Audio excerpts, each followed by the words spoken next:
Welcome to Feminine Founder. I'm Caroline Pennington, your host. I'm a former executive search recruiter turned online entrepreneur. I created the Feminine Founder podcast for women who are navigating their professional life, starting their entrepreneurial journey, or growing and scaling epic companies. So if any of these resonate with you, you are in the right place, friend. Today I have Allie Stone with me. Allie is the founder of The Inspired Leader. She's an executive leadership coach, keynote speaker, and workshop facilitator. So welcome, Allie. Thank you. I'm excited to be here. Excited to have a conversation with you today. So you have extensive history in hospitality leadership, specifically in culture and leadership. And you've developed over 12 businesses into success stories. How did you do it? That's a loaded question. Oh man, it was such a journey. So when I first got into, let's call it entrepreneurship, when we first bought our first partnership in our restaurants and hospitality, I believe I was 22 years old. I might have been just turning 23. So not even really knowing what I was doing or what I was getting into. And so, I often say now I have this PhD in business, but not through a degree, like through experience of building an organization, from the ground up into multiple units, and really just like trial and error, and getting dirty and getting my feet wet and getting in there and figuring everything out. I had no idea it would get as big as it did when I got in. So had I known, I might have ran away screaming. I don't know, right? But it was an incredible journey. And I just feel so grateful to have had the opportunity to build businesses like that. So yeah, I hope that's answering your question. It is. And when you're 22, especially, you don't know what you don't know. I mean, You're young, you are just getting out into the workforce for some people. And I think the school of life, you learn so much more than in actual classroom. Yeah. And it's interesting, because I used to think, okay, so my husband and I were both partners in these restaurants, and we used to say things to each other, like one of us is going to need to go to school at some point here. And then we were just so busy, right? So we never really had time to stop. And so we'd sit down and laugh about it, every couple of years and say, okay, well, I guess that's not happening, but I don't feel like there's anything I don't know that, school could have taught me by this point, which is super interesting, right? If we go out and get that real life experience, sometimes it's so rich and it gives us so much in our life. So yeah, so I feel really grateful for my kind of first step into entrepreneurship through that.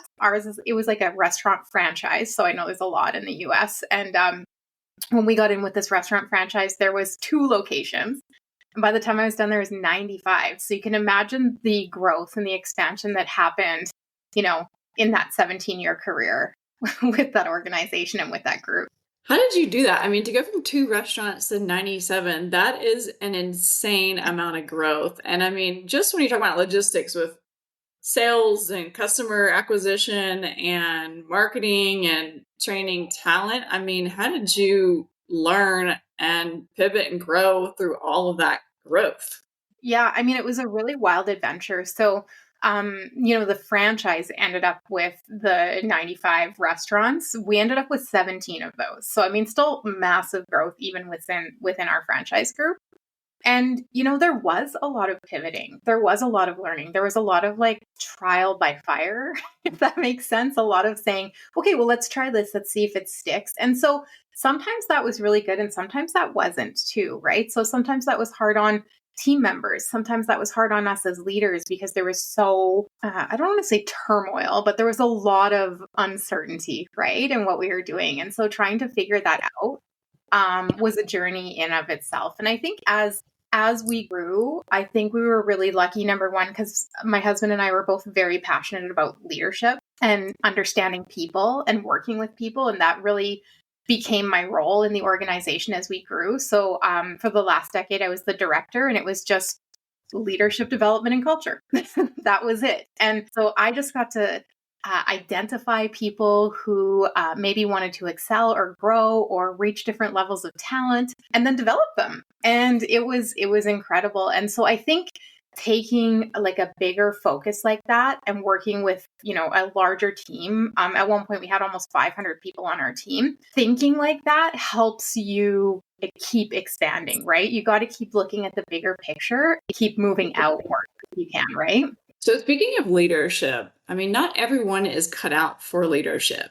So how do you know if someone's listening to this podcast if they're on the fence and thinking, okay, I'm ready to take the next step, but I don't know what to do, or how to communicate to my manager that I'm ready for this, or maybe I'm a current leader and I want to learn how to be a better leader. I know there's two Mhm. separate questions there.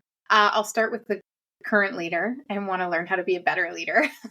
I think that when we're in that position and we're already a leader, we've already accepted, we've already kind of stepped into that role. So at that point, there's probably some sort of alignment. There's something calling you to working with people and helping people grow. But I think for leaders, the biggest thing, so there's so many tools, right? There's so many strategies out there. There's so many tips and tricks on how to be a better leader. And the one thing I always say is that I think we often miss the foundational piece, which is leaders first leading themselves, first understanding who they are, getting to know their values, understanding what they bring forth as a leader and what they aspire to bring forth. Because not very many leaders do that work and then are able to articulate that to the people that they lead. But I think that when we can do that, when we do that work and we lead ourselves, that we then show up in a way that's clear, it's kind, it's respectful.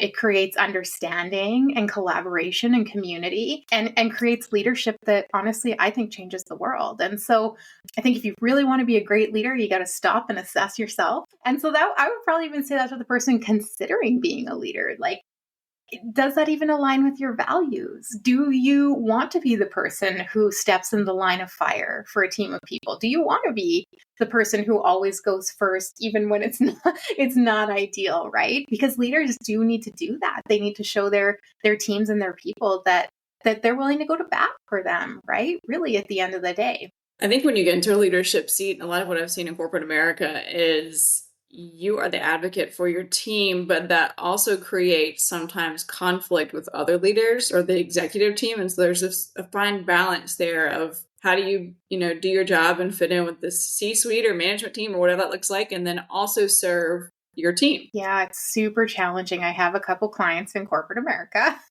right now, and I see it, and it's an ongoing battle.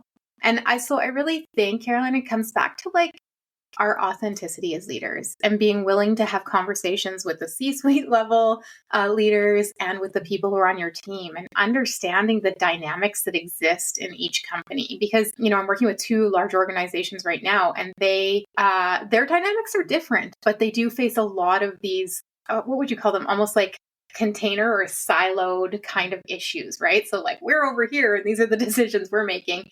You're this kind of mid-level leader. You're leading this team. You're trying to make decisions for this team, but maybe the C-suite doesn't like those decisions or doesn't feel like they're aligned. Or so I think there's a really big piece around, this idea of bringing humanity back to business, having real, open, honest, authentic conversations, and trying to find common ground between all of our roles. Because at the end of the day, we all need to support each other to get it done, right? Like without the team, it's going to be really hard to be successful, whether that's C-suite or entry level, it doesn't matter, right? We need all of it. And so when we start to think about business and team and leadership that way, I think it shifts our thinking a little bit and we start to approach these challenging situations differently. So what can leaders do to foster more connection with their team members, and any tips or strategies on how to rise in that category, or what not to do, what won't set you up for success? That's a good question. I mean, I think connection is everything. So that's what you will get from me, right? Working with me. I'm always like, I'm not really your strategy person. I'm not really your like leadership tool person. I'm your high emotional intelligence person. I'm going to help you create connections, understand the power of relationship. And I think that if we go back to my experience in hospitality and being the director of that organization and specializing in culture for that decade, I was able to really identify the importance of creating and developing and nurturing the relationships that we have all around in an organization and how that creates a better experience, not only for the leader at work, but for the team member, for the client or the customer or whoever is purchasing from you, like all around. And it creates this longevity that it's just a game changer, right? I think sometimes it's hard for leaders to focus on it, to put effort and money into it, because there's not this like instant gratification, right? We all want instant gratification these days, and culture and people and that kind of focus is a long-term game.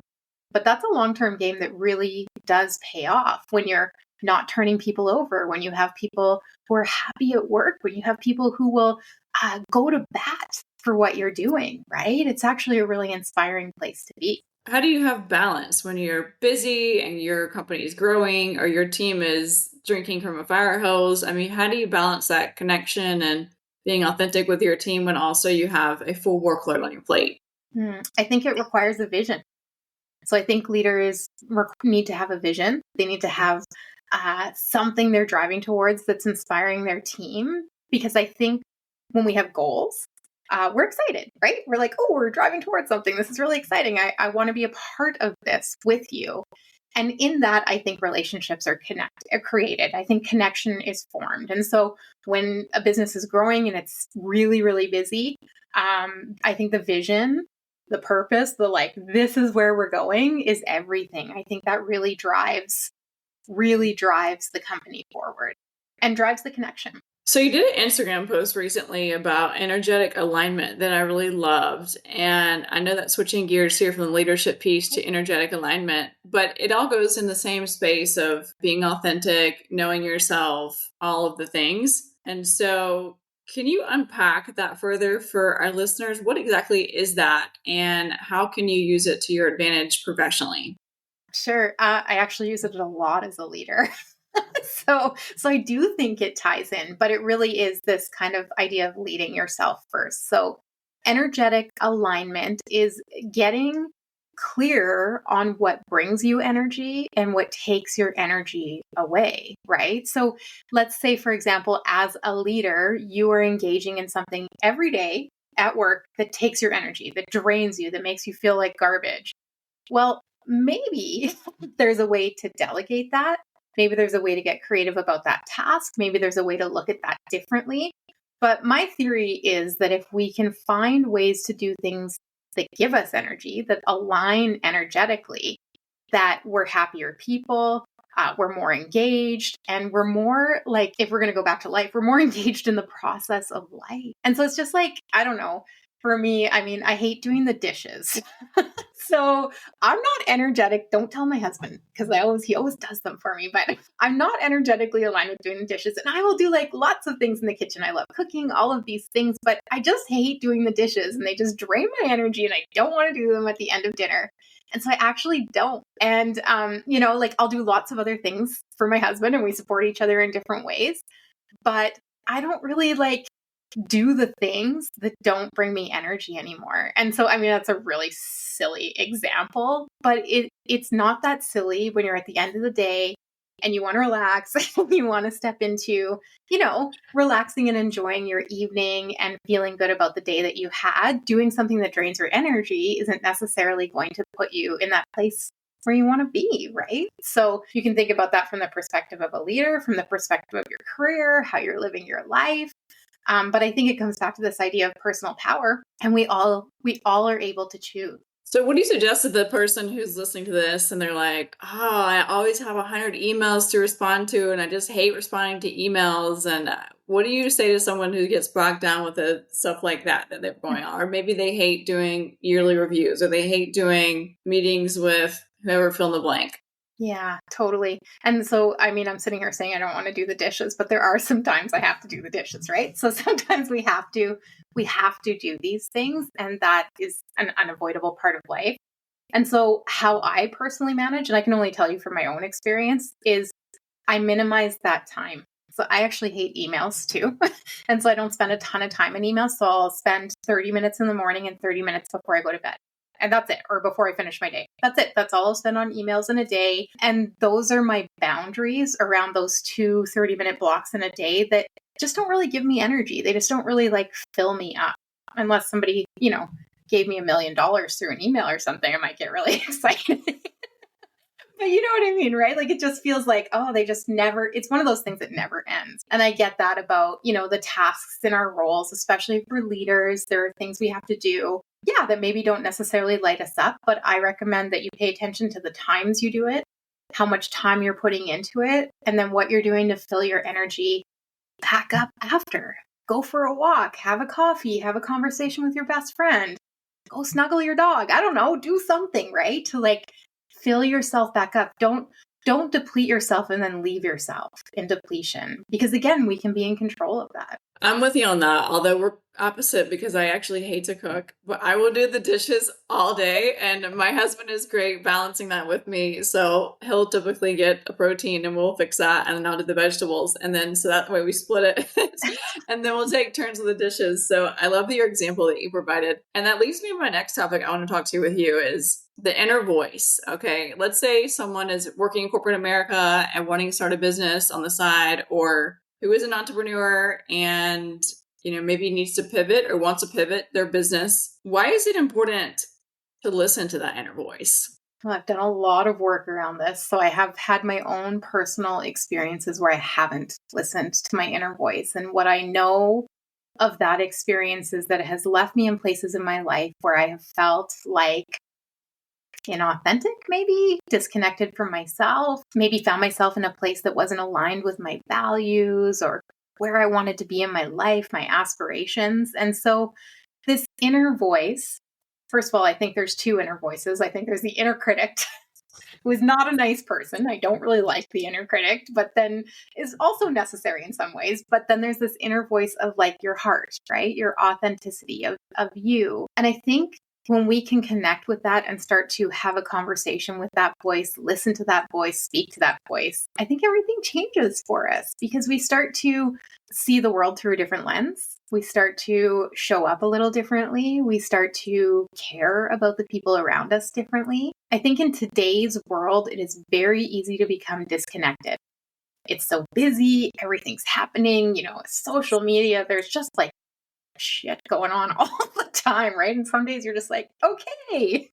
I know some days by the end of the day, I'm like, no more technology. Like I am done, right? And the pace of life moves like that too. And so this practice of listening to your inner voice or listening to your heart, I think is really powerful because we've created a society around us that's really disconnected us from it.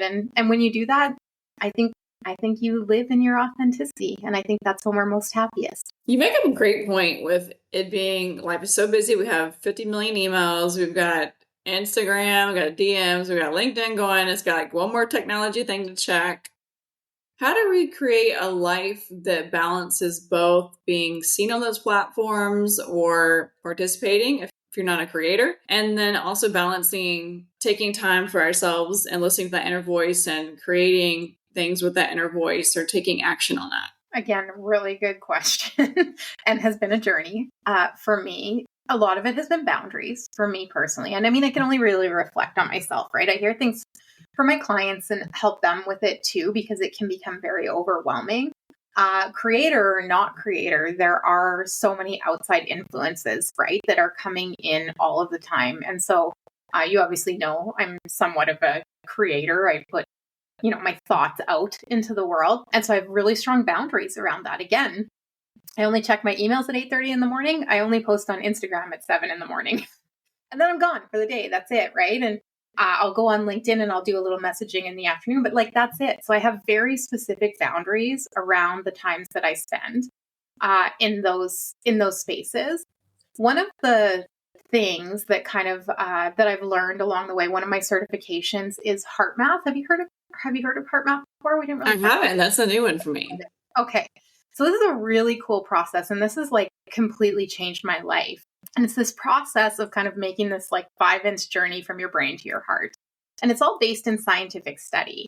And so what the heart math team, they started doing this back in I believe it's like the 1950s in cardiac units. And they were trying to speed up the recovery time of people who had just had open heart surgery. So you can imagine how massive, I mean, it's still massive surgery, but you can imagine at that time how massive that surgery was. And so they started going in, practicing this heart math method, which is basically a scientific mindfulness method, if I was to really just kind of condense it for you. And what they found was that they were able to speed up the healing time exponentially of these patients by practicing heart math. And then what they also found was that the doctors and the nurses in the room were having unintended side effects just by being in the room. So their cortisol levels were coming down, their bodies were coming back into homeostasis, their nervous systems were recalibrating. And so it was this really beautiful effect that started happening. And so it was originally built to really actually heal people, but now people use this process to come home, to listen to that inner voice, to speak to your heart. And so I've been using it for quite a few years. I don't think I would be where I am now without it. I went through some really challenging times in my life, and I feel like it came to me in a moment, on my knees where I really needed it. And now I use it all the time. And so that's also part of my boundaries. So I wake up every morning and I give myself 20 minutes of alone time, whether I meditate or I just reflect or I journal or I just sit in quiet with my dog, whatever that is. But it's kind of like my church. It's kind of like my time. And I think when we can give ourselves that space and time, I think everything changes as well. I need to Google that and look into that more. Yeah, Heart it's math. cool. That sounds like a game changer. It is. I love it. Yeah. Yes. My clients are always like, oh my God, this is amazing. Well, thanks for sharing. And as we wrap up, how can our listeners find you? Yeah. I mean, I think the best place to find me is on LinkedIn under Allie Stone or Instagram under Allie Stone __. Yeah. And so those are kind of the two platforms I play around on. And I think if anything spurred up for you in the conversation today and you're listening, I'm super happy to just chat with you about it. I mean, I love business. I love this idea of bringing humanity back to business. And so if anybody has any questions, I'd be super happy to converse. Thanks, Allie. Thank you.